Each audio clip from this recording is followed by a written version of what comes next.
Hey, what's up, guys? This is Drinks and Reviews Podcast, episode number 8. I'm your host, Illyrio, along with my strange friends, Goodell and Nelson. What's up, guys? How's it going? What's going on? What's up, Goodell? All right. What's up, guys? So we're going to go ahead and review and talk about Stranger Things, a new series that debuted on Netflix. I believe it came out July 15th, so a little bit a month ago. Over a month ago. So let's get to it, guys. Here's what I think about the show, man. It's Goonies meets E.T. with Close Encounters with a little poltergeist and some Men in Black. And you know, in this show, you kind of see also Steven Spielberg, Stephen King mixed in the show. Of course, it's a sci-fi filled with mystery, government conspiracy. As I was watching the show, man, I grew up in the 80s, and what I liked about the show, it played a lot of homage to all the 80s classic. There was many times in the show that I was just smiling and stuff. Great series, very intriguing from the get-go. Every episode pulled me in. I wanted to watch the next one. An amazing show, man. Like I said, huge fan of the 80s. I love seeing all the 80s pop culture references in the show. Great characters, great story. Just an overall amazing show, in my opinion. I wish we had more shows like this. But, yeah, overall, man, I enjoyed it big time, man. What did you guys think? Yeah, no, I agree. Everything from, you know, it took me back to, the 80s pretty much. You know, I used to watch the horror films with, you know, Jason and Freddy and all that. It's not exactly like that, but it brought that nostalgia, you know, back. The soundtrack. You know, the songs that they put, everything they put, and it made me want to keep on going. And I'm kind of the only negative thing that I think is that it wasn't longer. You know, I wish it would have kept on going. That's how hooked it had me. I think I watched the whole thing in like 3 days or something like that. But yeah, man, everything from the girl, you know, 11, whatever. You know, her character, I think she's from Spain. I don't know if her English was that well, and that's probably why she didn't really talk too much. But her character was awesome. The relationship with her and the kids, you know, just the way it opened up as a story too, you know, with the cop and everything else. You know, I like that it was like, you know, it was opening up on you, and you just wanted to keep on watching it, you know. But yeah, everything Illyrio said, I enjoyed it. Can't wait for the next one.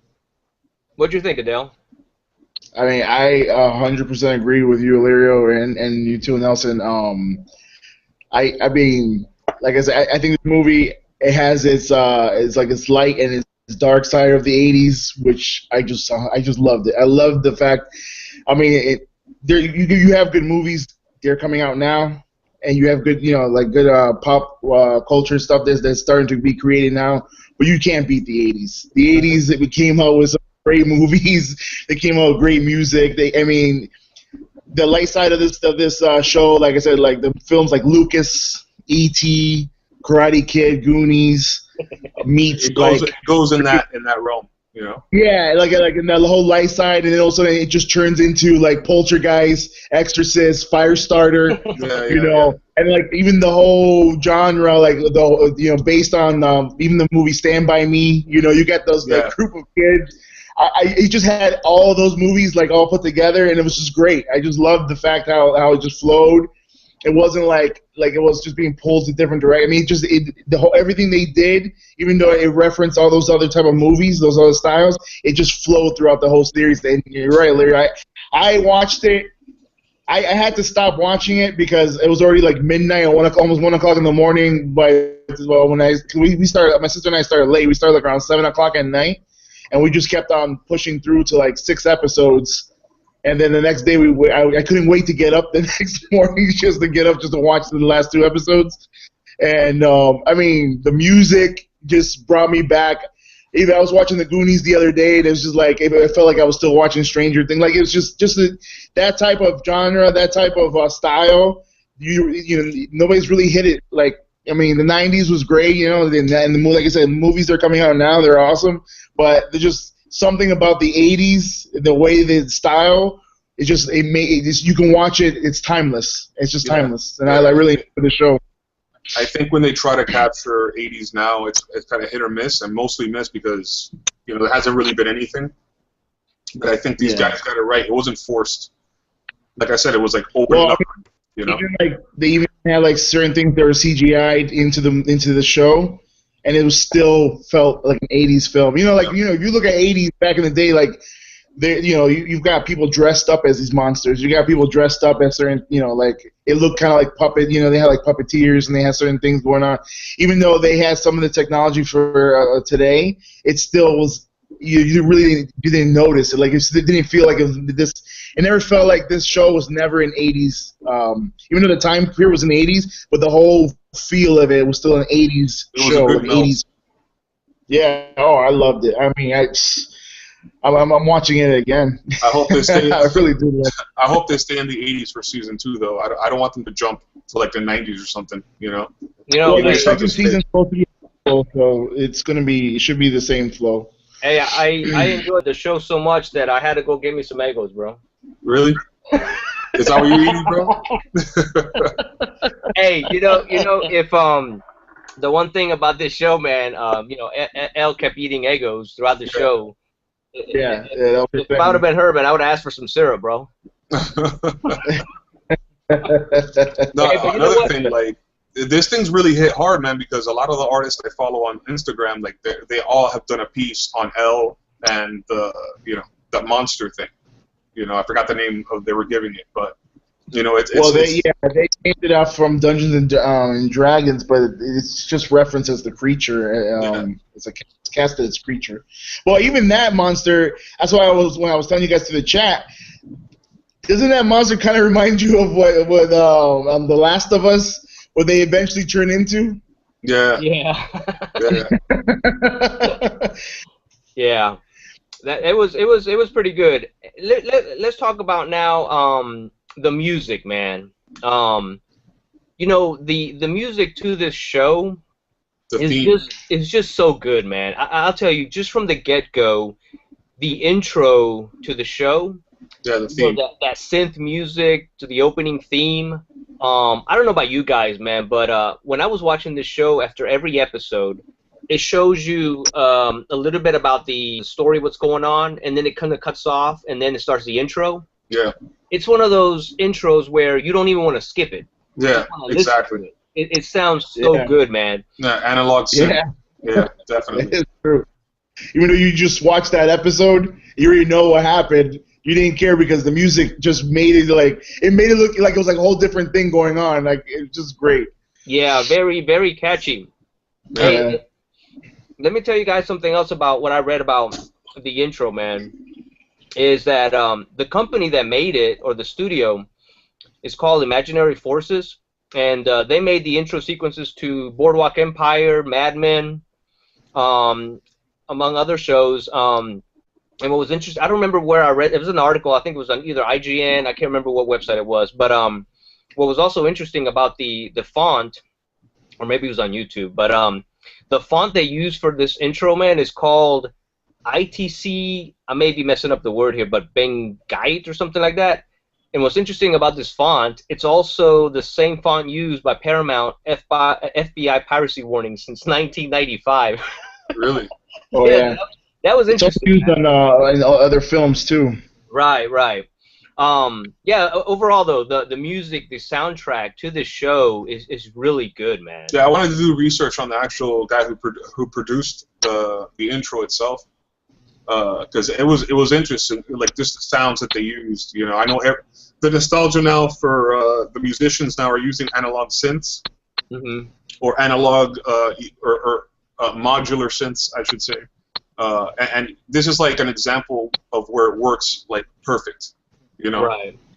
I'm the same. I couldn't fast forward. I had to like listen to the whole thing one more time. Very, very catchy theme. Let's talk about the characters, man. Who was your favorite character of the show, man? Who did you guys like? I'm gonna say Lucas. He had like a whole mouth quality to him, and he cracked me up a lot of times. And He's one. Well, he's him and what's the other guy's name? Oh man, I forgot his name now. Dustin. The one without the teeth, right? with the missing teeth. He remind me of Chunk from Goonies. Yeah. You know, he actually has that condition that the writers have to write that into the show because he actually has that condition with his teeth. He doesn't have the front teeth. He doesn't have the front teeth in real life. He actually that condition that he mentioned in the show, the writers have to write around it because he actually has that condition. So those two characters, they cracked me up because again, it just made me feel like the Goonies and just like I would laugh my ass off whenever I see them talking. Their dialogues were great.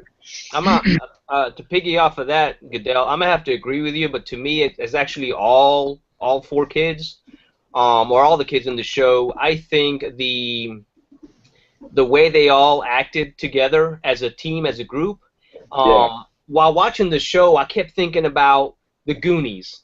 Because I remember when I watched the Goonies. I mean, I want to say I've seen that movie so many times, man, and from my childhood, I mean, it's one of my favorites, and it's one of those shows where there's that adventure, that mystery, and just seeing all four of them, like you said, some of the jokes that Dustin would say, or the black kid, Lucas, it was funny, man. It was great to watch, and to see them all act as the team was really fun to watch, So I'd have to say for me, it was all the kids involved. I liked it a lot, man. What about you, Nelson? As far as favorite characters, I was really into what the cop was doing, like just like a complex character, like a little bit damaged or something, because of his kid, and just his whole way of working himself into the story. The kids obviously were the focal point, so I think they work as one unit, so I was into that. But also Winona Ryder's character as well. Yeah. With what she was doing to communicate with her son. You know what I'm saying? Like how everybody thought she was nuts. How she would go to the store and be like, I need a 2 weeks advance, and I need all this shit and a pack of cigarettes. Like $20 phone. And you haven't seen, and you haven't seen much from her, but I think this was like a really good performance from her. You know what I'm saying? She did a really good job. Really impressed, bro. She almost deserves an award or something. You know what I'm saying? Because you haven't seen her act in a long time, and then she comes with this, and it was really good, man. Her character was very believable. You know what I mean? Yeah, exactly. The way she was acting, I'm with you, man. It was top notch. And not to take away, I think all of the characters, all of the actors did an amazing job, man. It's just one of those shows where you appreciate what each one of them are doing on the screen, and it just brings a lot to the scene or whatever. But yeah, it was really good. So the show is filled with a lot of '80s references, right? And dude, as I was watching the show, I kept taking mental note of all the stuff that I saw on the screen. One thing I did notice, man, we saw '80s cartoon. You guys saw He-Man on the TV screen. Yeah. That was really cool. I saw a Man-at-Arms at Lucas's house, one of the action figures. I also noticed, and you guys are gonna laugh about this. Did you guys ever have Trapper Keepers, man, in school? Trapper Keepers. Yeah. I don't remember what the hell that was. It was like a binder with Velcro. With all your folders inside. Yeah. when the girl, I think it was Barb or the other girl, she was by their locker. Oh yeah, I had those. Had one with her. Some of the other items I noticed, an Atari cartridge on one of the TVs. Did you guys notice that? No, didn't notice that. Yeah. Also, I saw a Rubik's Cube. Remember a Viewmaster? Remember Viewmasters? This thing you put in your eyes? Yeah. The little photo thing, yeah. Yeah, dude, I had a bunch of those. That was really cool. And then again, there was a lot of Lucas Star Wars references in the show, right? Mm-hmm. When L, or it wasn't L. I think it was. Oh yeah, the Millennium Falcon was in there. Yeah, it said, "Can you make it fly?" Yeah. Make it fly. Cool. That's what Dustin did. He just like threw it on the. Well, he named her Lando because he thought that she played them. Right. There's a lot of Star Wars in this film. Yeah. I mean, this show. I mean, Star Wars is the '80s, futuristic. whatever, you know. Yeah. Yeah, but it's just funny because a lot of the stuff that was in the show, they were making it seem like it's new technology, it's new shows, new nothing. Like she said, she needed 2 weeks in advance, and it cost like $20 for that phone. And he's like, "Man, are you sure you want to make this purchase?" It's like $20. And I went in, and I was doing the inflation calculator, and I think like $20 back in the '80s was like, if I'm not mistaken, it was like $100, almost $200 now. Wow. Man, So that was one expensive ass phone, man. I'm saying, dude, it would look regular to me. And she kept on like shorting it. It's like, holy shit, she got to get a new phone. Hey, you know what's funny about that part? After she got the new phone, I want to say there was one scene there where she kind of like had to get the phone and the cord wasn't long enough. You remember that? I was like, I used to do that, man. Yeah. Oh yeah. You know, it was funny, man. It's been a while, but yeah. It's been a while. I know, right? Yeah, man. I overall a great show, man. What else did you notice, Goodell? That you took note of the show, man. Let me see. I just want to go through my. Oh, no, well, like I said, I mean, going back to like the Stand By Me. Even when I say Karate Kid, like there's like little fight scene between the older brother and then that girl's boyfriend or whatever. When they write, like slut on the movie theater, and they get into that big ass fight in the alley, and he starts whipping his ass. That scene right there, I was like, man, I know I've heard those words before and this and that kind of like went to like a homage to the Karate Kid when they jumped him. And he was actually the same. He was saying the same thing, like, "Oh, he had enough. He had enough." Yeah. So I was like, "Wow, they really went all out." Reversal. Yeah. Well, yeah, you're right. It was reversed. But then again, with the phone, where it's shorting out, or she's trying to communicate with Will through the phone, that was very poltergeist for me. You know, like get through the TV, through the static. And no, but I agree with Nelson. Though, Winona Ryder, she did an amazing job in this film, and even, yeah, you haven't seen her in a while. I think every film that I've seen her in, like, she does a pretty good job. But in this, to do for a show, she just was like batshit crazy. Like, she was really, she was like a mother looking for her son, and she was just like, she went through all this stuff. She didn't care how crazy it looked, how weird it was, or whatever. She went and started to communicate with him, and she never gave up. She was like, that thing is not my son. I think that part. Yeah, that was crazy though. When they went through that part, that freaked me out a little bit, dude. Because I thought they found the kid. I'm like, oh shit, they found the kid, he's dead. And then, like, the cop goes and, like, goes to cut him open. I'm like, oh shit, blood's gonna come out of him or some shit. And it ends up to be like a puppet. Well, I was making a joke to my sister. I was like, oh, watch it just be a bunch of stuffing coming out. Like, I was just playing around. I thought the same thing. I thought it was gonna be some kind of like ooze or something to make it like real. And yeah, there it goes, with just like fucking stuffing coming out. Like, what the hell is this? But yeah, no, I'm glad you brought that up because I almost forgot about that. That was crazy as hell. That part. I'm telling you, like, dark ending too, and it ended that way. When they found the body, then it ended that episode, and you had to go to the next one. I was like, wow, what a real dark way to end an episode. Yeah, dude, I'm just saying, like, it kept on opening up on you. It kept on getting better. It's almost like the writer sat down and go, how can we fuck people's mind up even more as it ends? You know what I'm saying? So you want to keep on going, Well, like, it almost like they gave you like one episode or a certain part of the episode was like it gave you like hope that they were gonna find this kid, and also like it would just take it away from you, and then then it will seem like they were gonna give you hope again, and then they will take it away from you. But I think the last episode with the kid he's finally home, and that thing comes out of his mouth. Yeah, you know what I'm saying? Like, it leaves you on a cliffhanger. You're like, what the hell's going to happen to these people? You know what I'm saying? Exactly. He's like, they still, at the very end, they still fuck you over because it's like, oh, he's at home, but I like he's with his family, and he's still got shit coming out of it. You know what that reminded me of? That reminded me of Tales of the Crypt. Because Tales of the Crypt always ended fucked up. So it reminded me of that.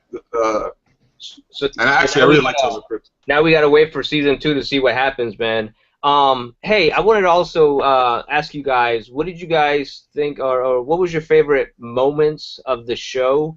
I'll start off. To me, there was 2 moments of the show that I was just like, you know, it was really cool to see it. One was whenever Elle saved the kid when he had jumped from the cliff. You remember that part? Yeah. Oh, Mike. Yeah, Mike Wheeler. Yeah, that whole scene was really cool, you know, leading up to that. And then I also like the part where the kids were being chased by Brenner and the trucks, and then Elle was behind in the bike, you know, in the back. And I didn't know at first. I thought she was gonna actually split open the truck coming her way, but dude, and then you know she kind of lifts it up and goes over all of them and stuff. Dude, I was like, oh hell no, that was awesome. Yeah. It was like a Magneto moment for. No, another cool thing about her character, you know how the cop went to her sister's house or mom's house or whatever the case may be. You know, I think it was the mom's, right? The mom's sister, yeah, her aunt. She went to her house. Yeah. And, you know, they made it almost seem like, yeah, at the end of this, she's going to end up back at the sister's house or the mother's sister's house or aunt's house or whatever. It kept on having that vibe because then the kid was like, oh, you could stay at our house, da-da-da. And I was like, oh, they're messing with this little scenario here and she's going to end up back with whatever. And then at the end, she ends up just like, I don't know, disintegrating herself or whatever the hell happened to her, you know? Yeah. That was a good. I think my favorite scenes was anyone with her like fucking with those bullies, like especially when she's making him piss in front of everybody at school. Anytime that you felt like, oh man, this kid's gonna get his ass kicked, and all of a sudden like she was there to save the day. That was like wow, like yeah, man, you like wait for her to show up and shit. Like the scene where this guy just jumps. And what's cool is that earlier on they were discussing about, if somebody was to fall, it would be like if they were hitting concrete. Yeah. And then it was like 4 or 5 episodes later, this kid's about to jump to save his friend, and everybody, the audience already knows, like, damn, this kid's gonna die if he does that. Yeah, that's what I thought. I thought he was gonna die, bro. I'm like, he's dead. Hey, you know what? Going back to what you mentioned about when that kid, when Elle made him pee on himself. When I was watching that scene, man, when all that was happening, you'll notice after that scene and he pees on himself, the principal is in the back, right? And he turns around and he says, "Hey, what's going on here?" Dude, after that scene, don't get me wrong, dude, the show is awesome, but it's one of those things where I said, well, didn't the principal hear the commotion going in the back? Dude, I was just cracking up, man. Yeah. Because you see the you know, another thing about this show is like if you actually look back into you have a teacher who's like really involved with these students' lives, and he invites them over for the ham radio and all. You know, it's like when you look at this show, it's you forget like there was a time where students could hang out with teachers. Yep. And it didn't look like something like was weird, or you didn't have to worry about a teacher being with the students. Yeah. You know, like because the teacher actually cared about students' lives and he took an interest in these outcasts because he looks like an outcast himself, sort of, and he was like all into that science stuff and everything. And I was like, wow. I was looking at telling my sister, I was like, man, you can't have, if a teacher took an interest like that in 4 little boys, everybody would always, I'm automatically start thinking, the worst. Yeah, different. It was different times. It reminded me of exactly. It reminded me of those times where like, wow, things have really freaking changed. This really went to the toilet. Hey, so we got Miguel to join. What's up, Miguel? All right then.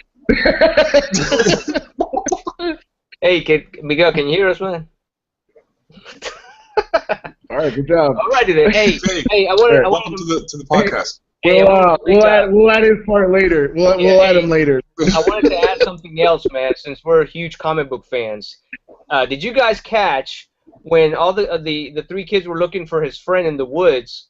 One of the kids, I don't remember who it was that mentioned it. He says, "Hey, I have X-Men 134 for you," or something like that. Do you remember that? Yeah, I did. Dude, I was like, dude, that was awesome, man. Yeah, but it was funny because they used it as a bargaining chip. They're like, "Oh, if you don't do this, I'm gonna take your X-Men, 134, 135." No, man, don't do that. I was like, yeah. I mean, they even mentioned Professor X. Remember, I think I don't remember what scene it was. All I remember is that one of them saying like Professor X and X-Men. Yeah, it was a scene, like a scenario or something he was breaking down. Yeah. Dude. Because of her powers. But you know what? The one character that I really, everybody always forgets. That, I mean, even me, like after I saw her and everything, is Barb. When she like completely disappeared, everyone was okay with just Will disappeared, everybody was going ape shit. This chick disappears, and everyone was okay with the fact of her just running away. Like nobody, you didn't see like anybody actually trying to look for this girl. Like nobody cared about this girl. Oh yeah, right. That was weird, bro. That she disappeared and was kind of like, whoa, can't find her. Dude, I made note of that as well, because one interesting thing about when she disappeared, if you guys remember, Barb's parents was talking to the one chick, I can't remember her name, Nancy. and yeah, the mother said, whenever you get a hold of her, tell her to call me or something like that. And I'm right.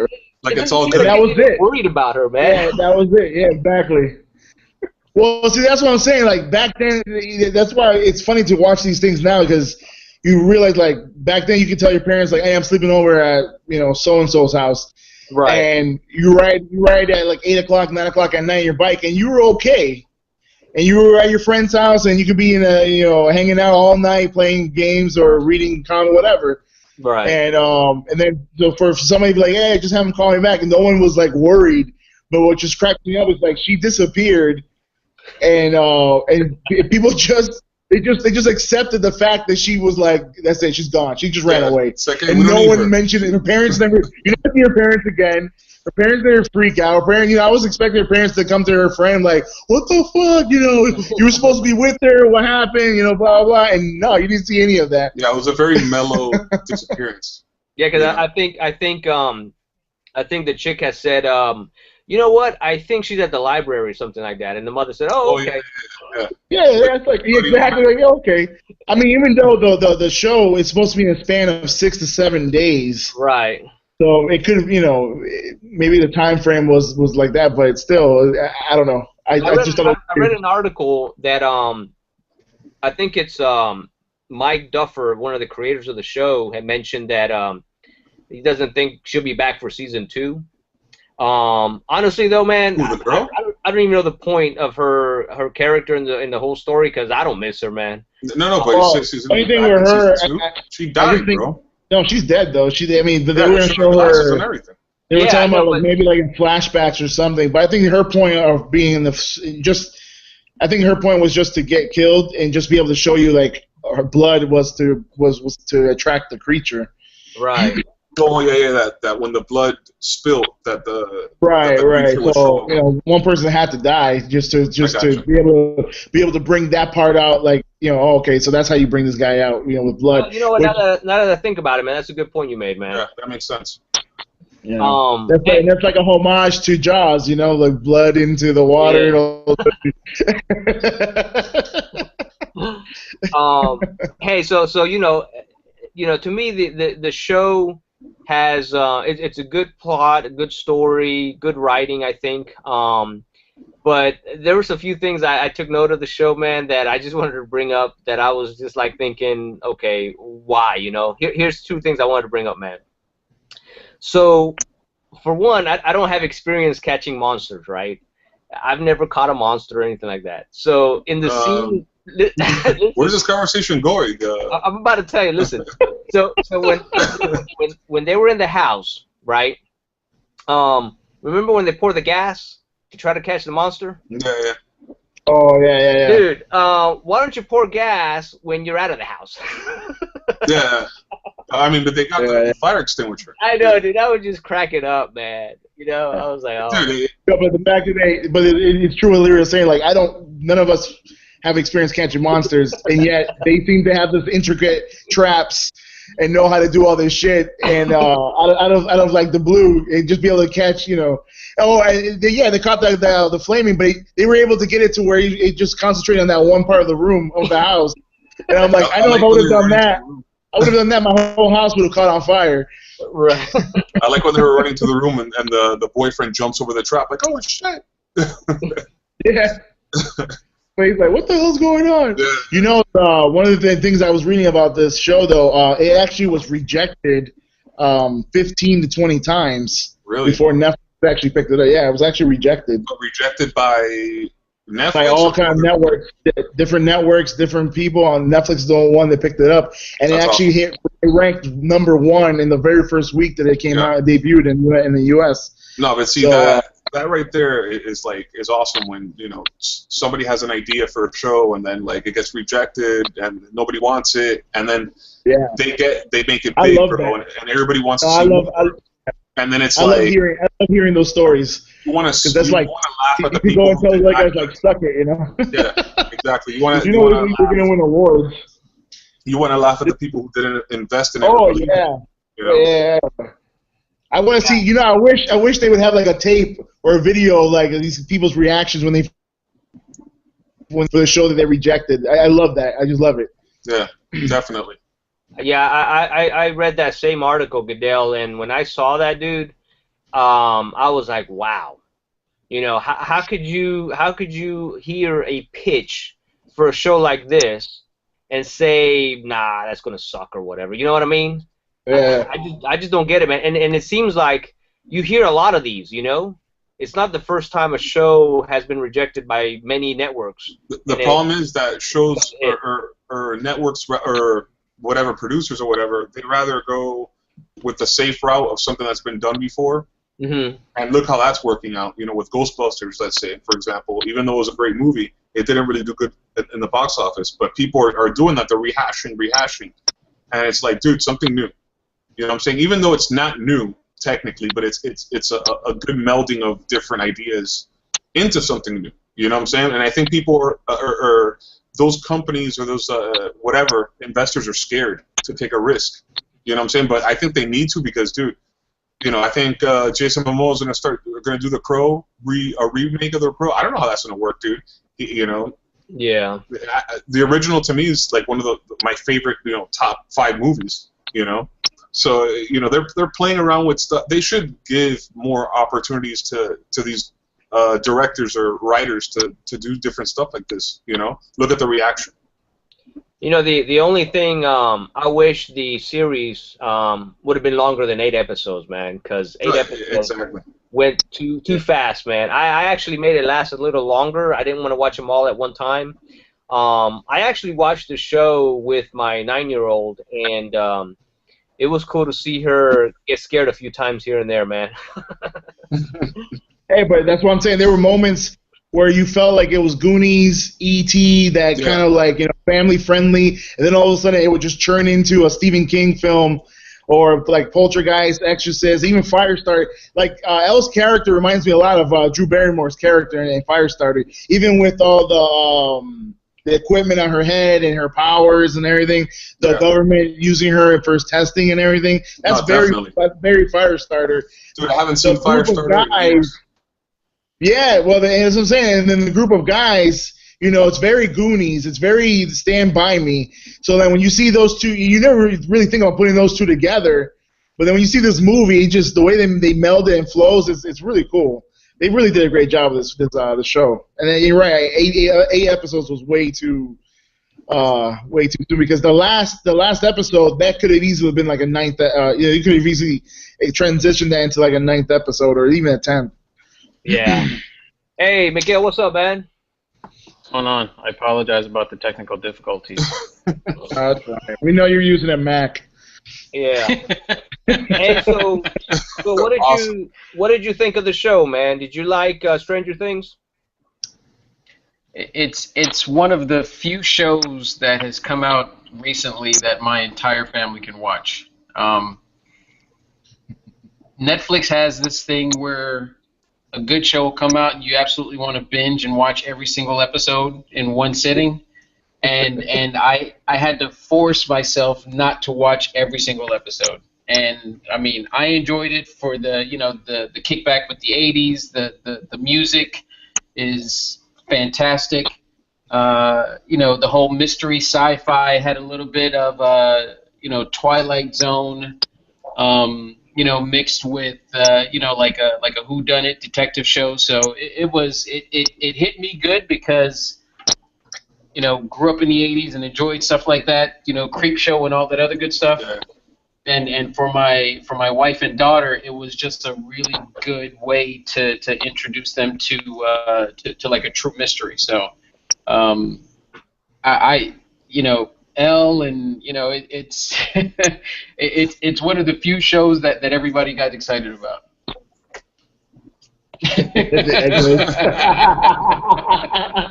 That's right. I had to At mention, the bro, that's how end, good at it the end, I was. was never so happy to see a You know what though? I didn't realize how old Eggles were until I saw this show. I was like, damn, they're that old.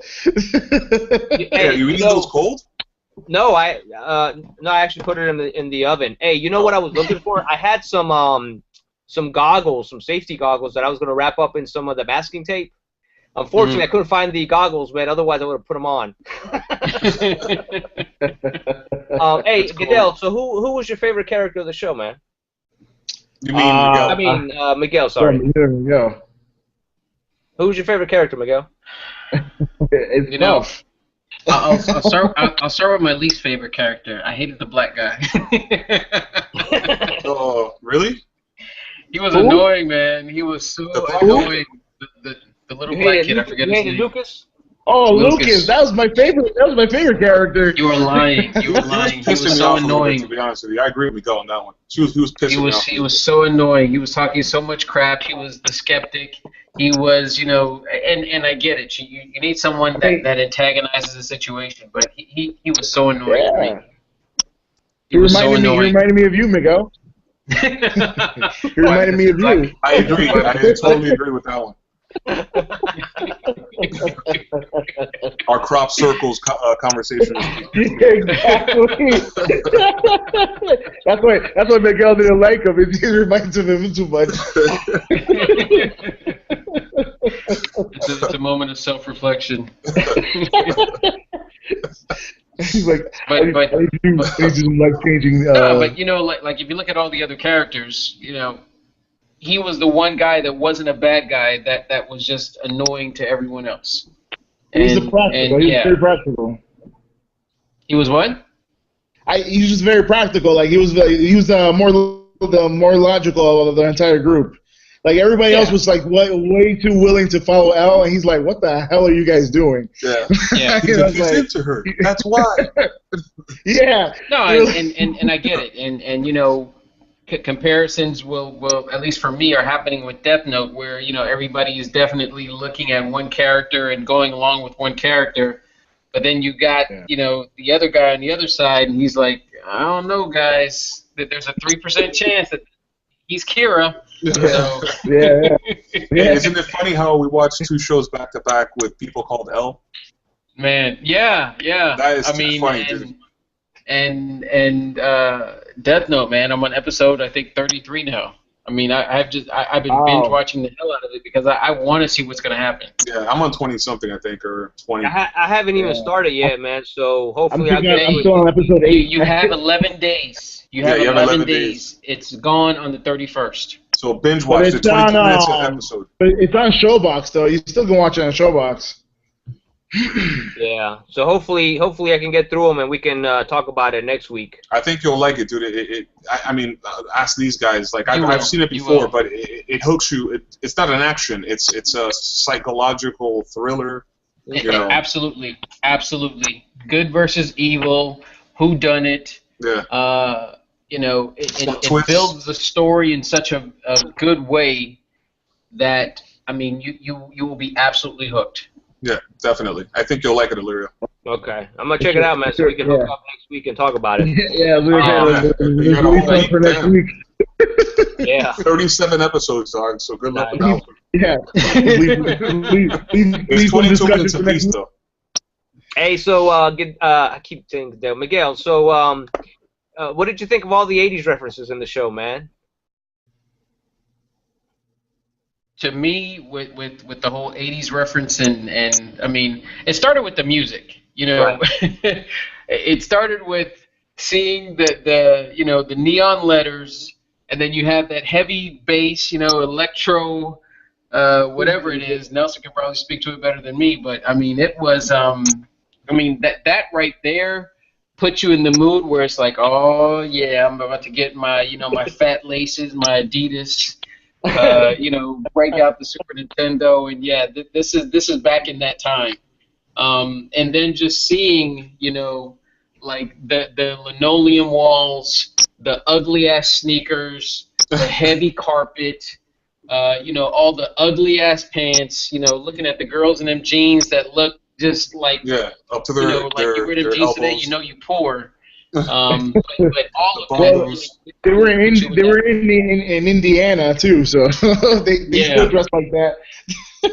Yeah, but you know what? I mean, I think making it in the 80s with, technology not as advanced as it is today, knowing that you don't have cell phones, knowing that, computers aren't really a thing yet, the fact that they had to really do things old school, you're not, taking pictures with your cell phone to upload it and send it to somebody.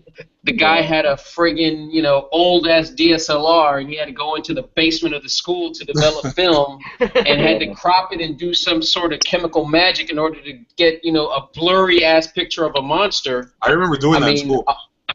Me too. No, me too. But, I mean, all of that, just adds to the fact that these kids were just, hungry to try to find Will. So, I mean, if I had to go through that today, I can't say that I would. But those kids... Miguel, let's be serious. If that happened today... Miguel, if that happened today, you would die. Without technology, you'd be the first one in the show to die. Be like, oh, well, we need it's like, you wouldn't make it, bro. You'll be the sacrificial one.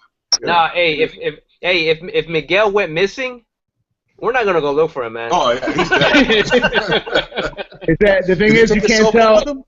Yeah, the thing is, you can't tell if he's missing or not because his photo keeps popping up on Hangouts. Oh.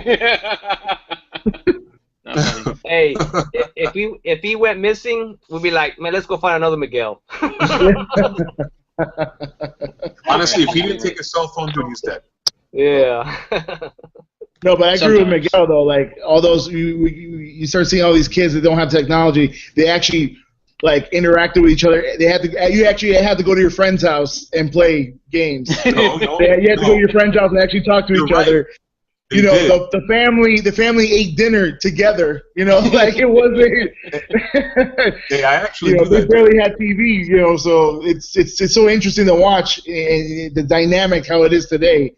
I mean, sometimes you see kids right now at the dinner table on their cell phone, tablets, playing whatever, talking to whoever. It's a whole different dynamic now. Hey, Goodell, they had walkie-talkies, man. Yeah. You know what? I used to have walkie-talkies too with a friend of mine, like on the same building when we were in New York, and so that cracked me up a lot. And then I remember my dad would talk on the phone, and you can hear him through the walkie-talkie, and he would get so pissed because it would scramble through the connection.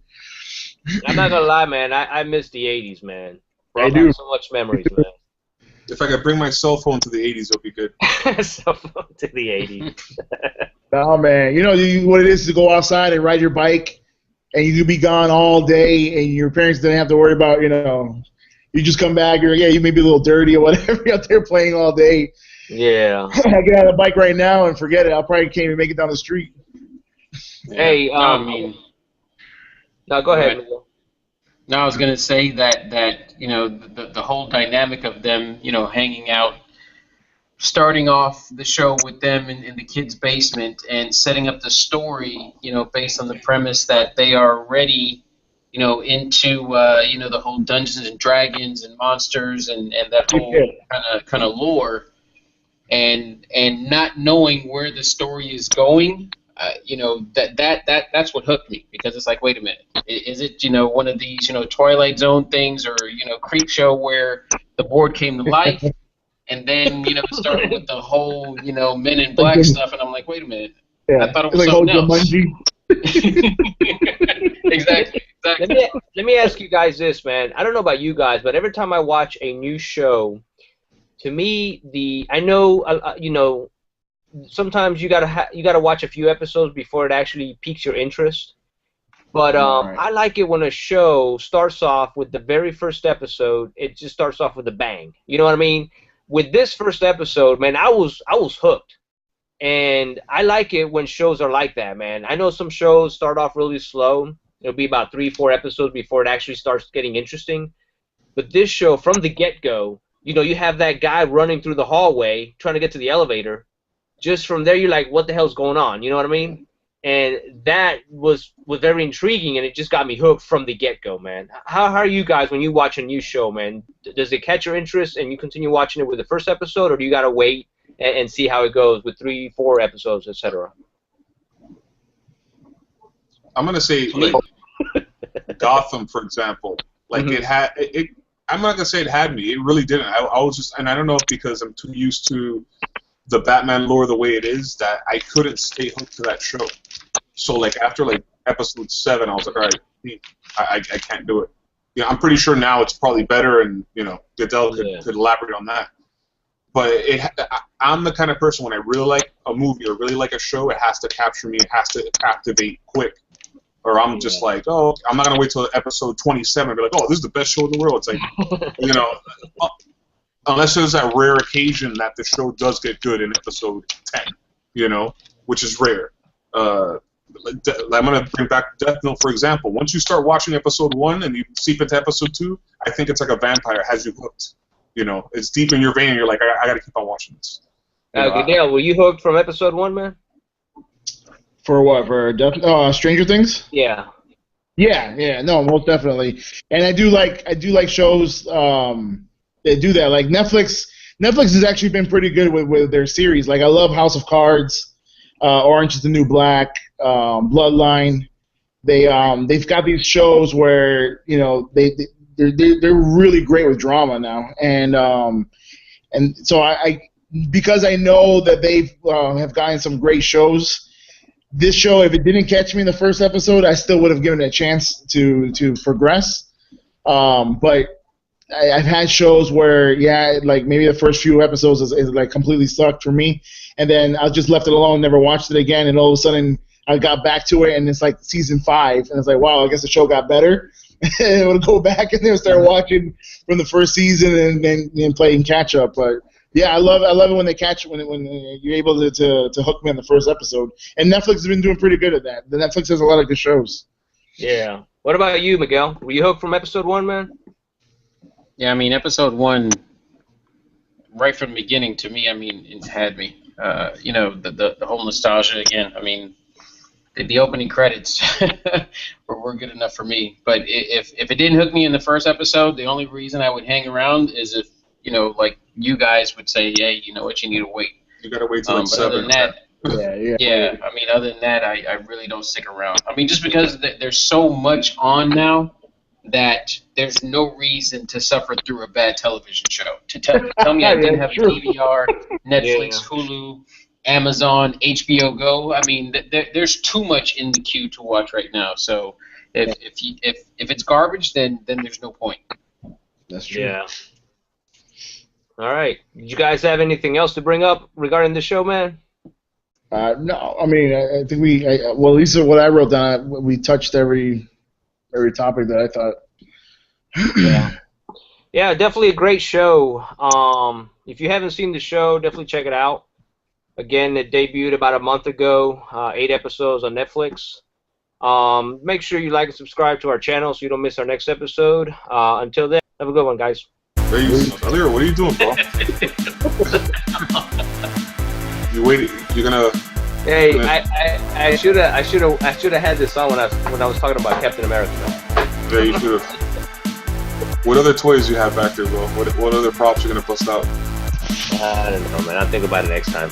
Right. Bust out my Boba Fett costume.